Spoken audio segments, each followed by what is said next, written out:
Peace and blessings. Welcome back to the channel once again, where we talk all things health and healing from a holistic perspective. And today will be no different. Today we're going to follow up a video. I talked about the 10 signs and symptoms that your body is low in magnesium, and it's giving you a check engine light. Now, what's really important to know and understand, and I talked about this in the previous video, so make sure you go follow up with that video, is that it's so important that magnesium is deficient in 70 to 80% of people in our population. And magnesium is responsible for over 300 enzymatic actions in the body and also involved in over 600 metabolic reactions in the body. So it is significant when you have a deficiency in magnesium. What's also important to understand is that I told you that magnesium is the relaxation mineral. It is the chill pill in nature. So when we're deficient in magnesium, our bodies won't be able to chill and relax, which means that we'll have tension in our bodies, and we'll call it hypertension, which is high blood pressure because it's in the blood vessels. We'll have tension in our muscles, and we'll call it cramps or spasms. We'll also have tension in our minds and our brains, and we'll call it a migraine. We'll have tension in our gut, and we'll call it constipation. And when we correct our magnesium, all of those things go away and we return to normal function, okay? So it's so significant that we understand when we're correcting deficiencies, we're healing. Correcting deficiencies is healing. I told you, the main causes of diseases today for modern humans is toxicity and deficiency, okay? And what's really important when we're correcting deficiencies, we're not supposed to correct deficiencies purely through supplements. Supplements are a supplement to. A supplement to, not the foundation of what you're supposed to be doing. They're a supplement to food as medicine, okay? Deficiencies are sort of the antithesis of the opposite of nourishment of nutrients. Where are we supposed to get our nutrients? From our food. Okay, so it's so important. I'm going to give you the 7 foods, not the 7 supplements, the 7 foods that will help you with your magnesium deficiency. Okay, so we're going to talk about that, and let's get into that. But before we do, it's important to know and understand that the recommended daily allowance, or the RDA, for how much magnesium we're supposed to have is 400 milligrams per day. Now, what's really important to understand is that when these organizations are creating the standards for what is normal, 400 milligrams a day, it's important that you know that they've done studies on a population that is sick, okay? The vast majority of people that are in these studies, 80%, are sick people who have metabolic dysfunction, okay? And a lot of that dysfunction is coming from deficiency. So when they're creating the standard, they're creating the standard based on a population that is sick. So that standard is not going to be a true standard. It is going to be a standard based off a sick population. Okay, so 400 milligrams is not significant. All right, it is not, it may be therapeutic for many people, but it is not optimal. It won't optimize you. So what I recommend people to do is get somewhere in the neighborhood of 600 to 800 milligrams per day. All right, so that's my recommendation for people, and that's a recommendation I give to myself. I'm not your medical doctor. This is not medical advice, but what I'm telling you, when you want to live a healthy life, you cannot base your healthy life on a healthcare system that is really sick care. You understand that? Because when we go to the hospital, if you are healthy, they can't, first of all, they can't tell you how to get healthy, and they don't tell you how to be healthy. Okay, you can have insurance that you pay $400 a month for. That insurance won't teach you how to be healthy. Okay, that insurance won't keep you from having a heart attack.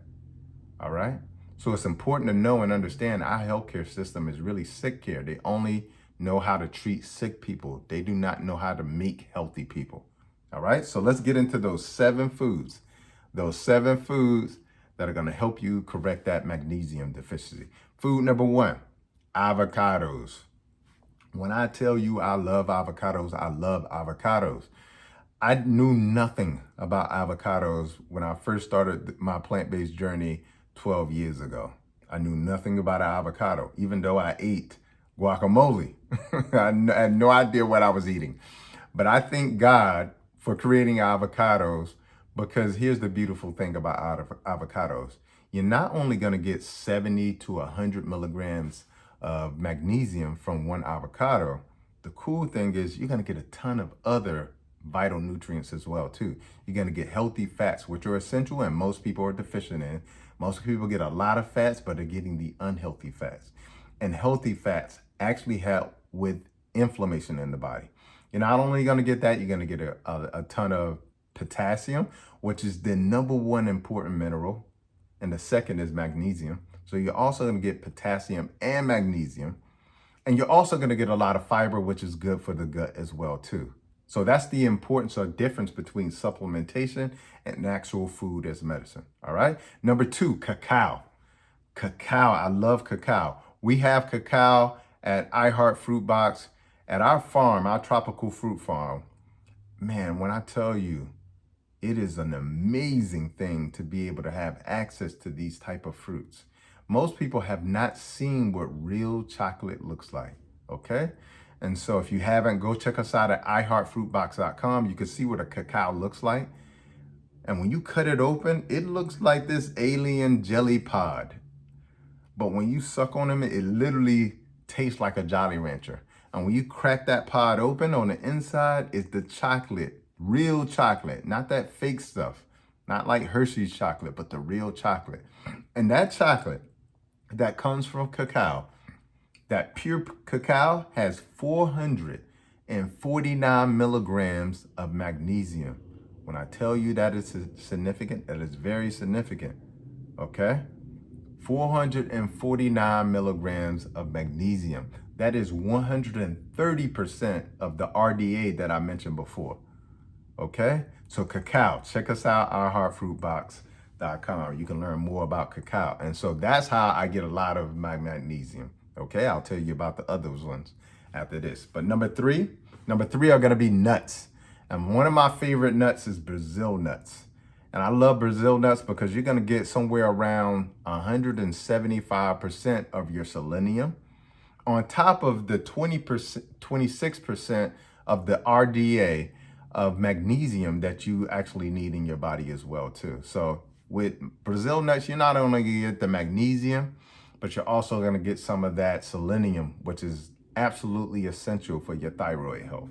Okay, so you get Brazil nuts and walnuts as well too. So nuts are really great as well to get your magnesium as well too. And you're gonna get some healthy fats as well too.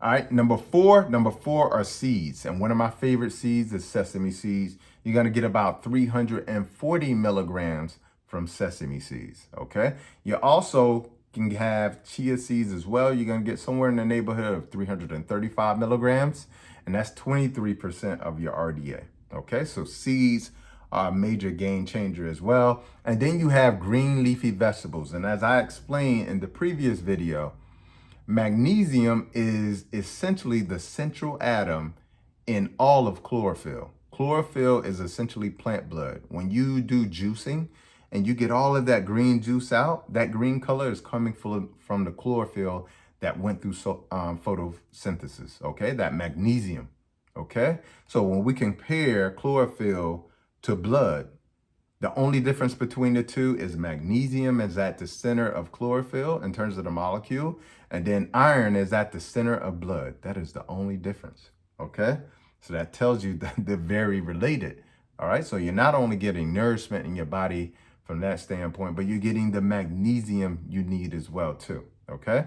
2 to 5 cups a day, 2 to 5 cups a day, and you can get that magnesium that you need. Now, you can do it in a variety of ways. Some of my favorite green leafy vegetables are arugula, dandelion, Swiss chard are some of my favorite. Okay, you can even throw kale in there as well too. And then chlorella algae, which is an algae, not necessarily a green leafy vegetable, but it's loaded in magnesium as well too. And if you're trying to figure out how do I get that 2 to 5 cups in a very easy way, I'm gonna give you a tip. Make smoothies, okay? Throw those 3 to 5 cups in a smoothie and a few other ingredients in there. Drink that smoothie down, which is gonna be much easier than trying to chew it all down. And now you've gotten all that magnesium in your body in 1 cup, okay? 1 cup of green smoothie, okay? That's a hack that you definitely should take advantage of. All right. Number 6 is going to be quinoa. I highly recommend that you substitute out your white rice and many of the other grains for quinoa. And the reason why is it is a perfect substitute because quinoa isn't actually a grain, it's actually a seed, okay? But quinoa has about 60 milligrams of magnesium in every half cup, okay? So you can get not only your magnesium from there, but quinoa is also loaded in protein as well too, the protein that you need. So it's one of the ways I kind of get my protein as well too, all right? So that's quinoa, all right? And then the last one, the last way that you can get magnesium in is going to be, I trick you, water, okay? What you'll notice specifically natural spring water, when you get natural spring water that is bottled at the source, you turn the bottle on its side with the label and you look at the nutrients in it. What you're gonna notice is minerals. You're gonna notice calcium, potassium, and magnesium, okay? So when you drink spring water, okay, which means that this water comes from nature, meaning it's the magnesium that came from nature, not the magnesium that was alkalized into sink water, okay? And they call it alkaline water. But when you get natural spring water, it came from nature. That magnesium came from nature. That potassium came from nature. That calcium came from nature, which means that it's real. And real recognize real. So your body will recognize it. And if it can recognize it, it means that it can absorb it.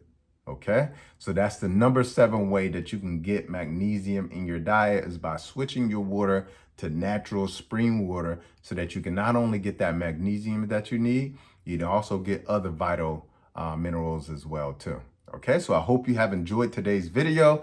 These are the 7 foods or 6 foods and 1 liquid, albeit natural spring water that you can consume on a daily basis to get a diversity of magnesium, which means that you're going to get multiple different forms of magnesium because there are different forms of magnesium and they do different things in the body, okay? But you're going to get multiple forms of magnesium that are going to be protective for you, that are going to fill in all of those 300 enzymatic actions and take care of all of those 600 metabolic reactions that the body is actually essential to having, and also very vital to our normal function.